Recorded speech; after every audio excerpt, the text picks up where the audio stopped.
Welcome to day 15 of Western civilization. Our focus today is going to be the Bubonic Plague, or otherwise known as the Black Death, that decimated Europe.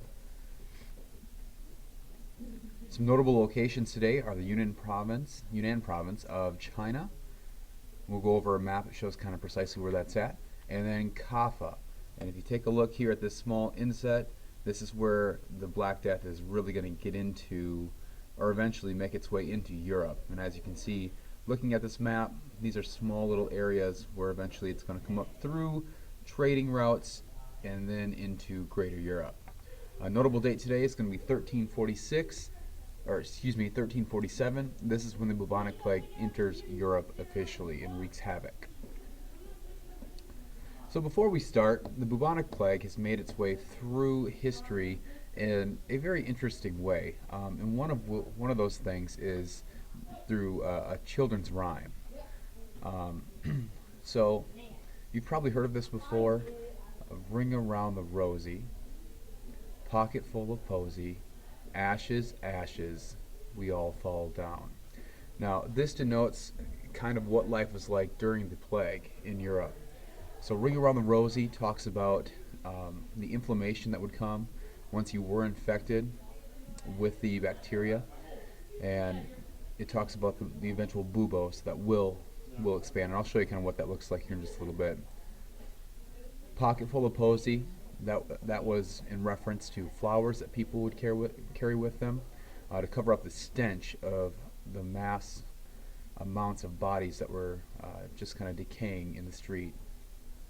Ashes, ashes refers to the incredible amount of bodies that were burned as a way to kind of restrict the movement of the bubonic plague, because more people were dying than could be buried at that time, so we had to find a way to deal with the bodies. And then we all fall down is a reference to the incredible amount of people that died from the bubonic plague. Now, what we know with the spread of the bubonic plague was that it followed trade routes. And as the world at this period in time became a lot more globalized, we have a greater interaction between cultures. Trade goods, crops, technology, and disease spread much, much easier. So in the 14th century, bubonic plague ravages societies throughout Asia initially and then makes its way into Europe. And what you'll see is that when I talk about the bubonic plague, it is going to be carried on the backs of mice that are stowaways in cargo vans or ships or so, making their way from east to west. Feel free to pause at any time. Here are some medieval trade routes that exist in Europe at this time. One thing to keep in mind and note that Europe has a huge amount of their population that dies because of the bubonic plague. And a lot of this is because they're more of a dense population. And if you look at the trade routes, you can see that it's more interwoven than really it is anywhere else in the world. And the cities are just like this. All right, cities are small, they're dense, so therefore disease, once it gets into these cities, is able to spread pretty rapidly. Now, one thing that brought about the bubonic plague in terms of its spread from Asia to Europe was a climate change thing that happened in about 1300 CE. So what happened here is, if you take a look at this map, we've got about 500 years of cooling, and what they refer to this as is the Little Ice Age. Now what happens when this comes is that agricultural productivity declines, you have famine, starvation, and mass poverty. So what you see a lot of people that are migrating to more productive regions in Asia and Europe.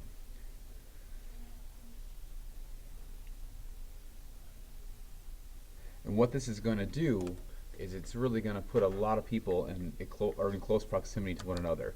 So when the plague does break out in the Yunnan province, right down here, okay, it's going to spread pretty rapidly. And because these people that typically are further north are a little more south, it's going to carry faster across these trade routes.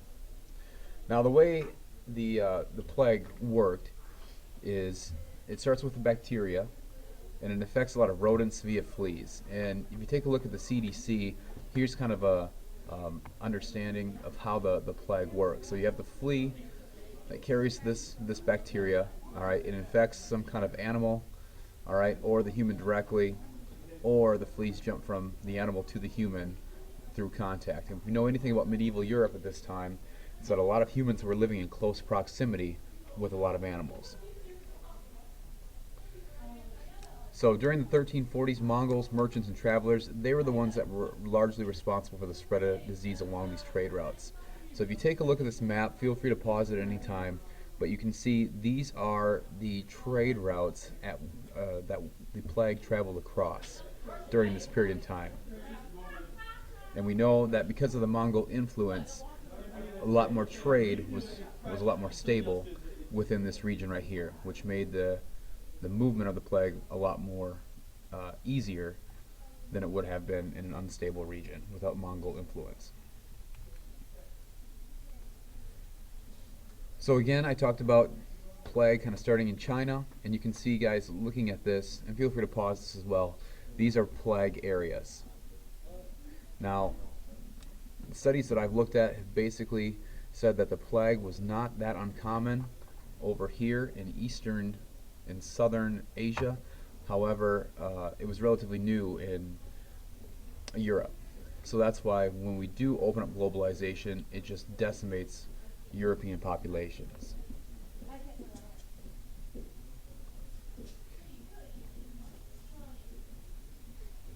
So the disease kind of makes its way into the European environment in about 1346, 1347, and it's going to come through an overland trade route initially, and I'll show you a better map here in just a moment. A year later, it makes its way into the Mediterranean basin down here, and then a year later, it really gets into Central Europe. And then following the years after that, it makes its way further north. Again, this is a great map to pause and really look at this. Here are some of the notable paths that the plague takes. Here's our city of Kaffa that we talked about. And then looking at the areas that are shaded in different colors of green, these are different years that the plague reaches Europe. Now what's interesting is in these small or certain areas, there are regions where plague really doesn't affect the population. And a lot of this probably most likely has to do with general geography that naturally protected and acted as a barrier.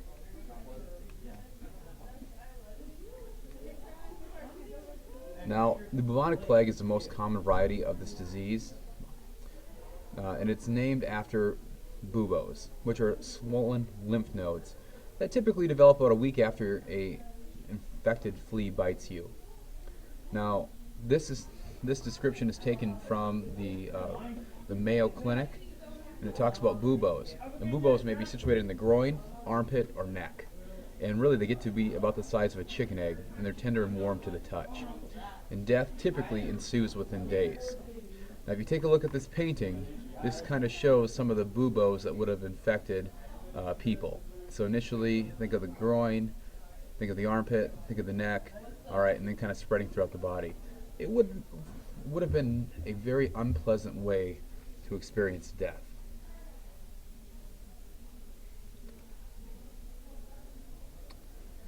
Again, this image just kind of shows general treatment of somebody with bubonic plague. You can see you have the mice here that's infected with the flea that through contact with animals or whatever affects the individual. And you can see the buboes growing on the groin, the armpits, and the neck here. And now sometimes what was interesting is the way that was dealt with patients that had bubonic plague. Okay, you can see the plague doctor over here. A common way to deal with this was bloodletting, so essentially kind of drain these areas. However, that assists in spreading the disease as well. Okay, you can see a lot of religious influence here. Now what's interesting, and we'll get into kind of the aftermath of the bubonic plague, is that because religion or prayer really doesn't work at stopping a lot of this stuff, people become disenfranchised with religion itself, which is going to have overlying effects that are going to affect European society here in the near future.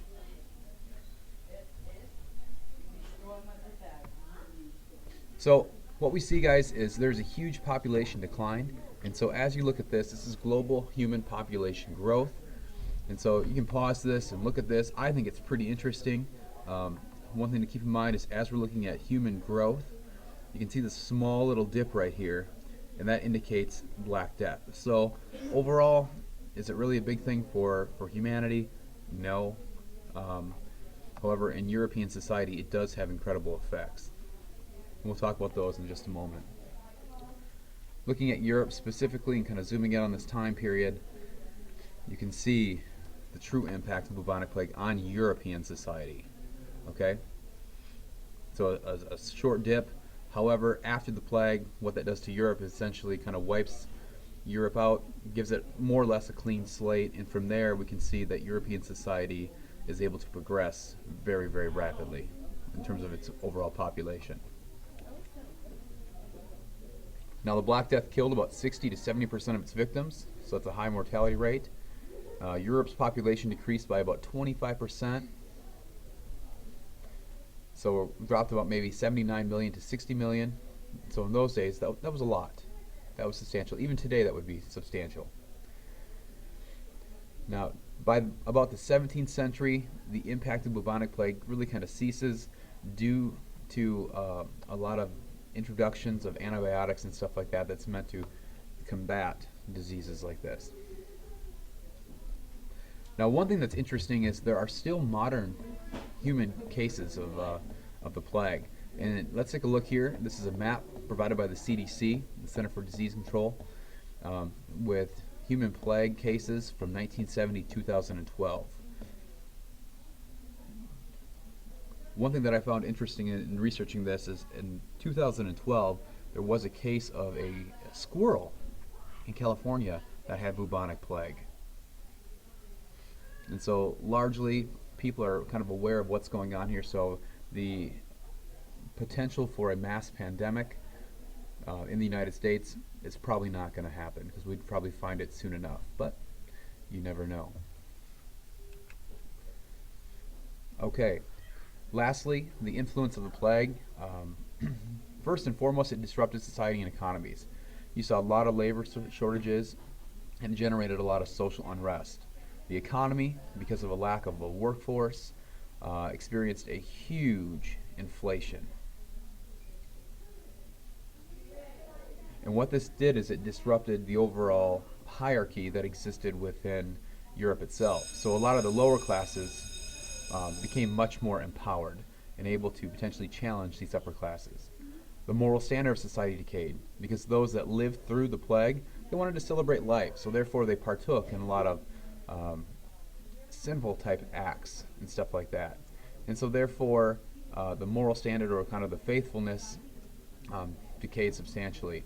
Faith in religion diminished pretty frequently because people didn't trust that their prayers or God intervened on their behalf. And so what we'll see, guys, is a combination of these things right here are going to change Europe as we know it and really bring about some reform movements that are going to transition the medieval state of Europe into something that's going to resemble more of our modern understanding of what Europe looks like. Tomorrow what we'll do, we'll take a look at the 30 Years' War and look at the influence that war has on European society.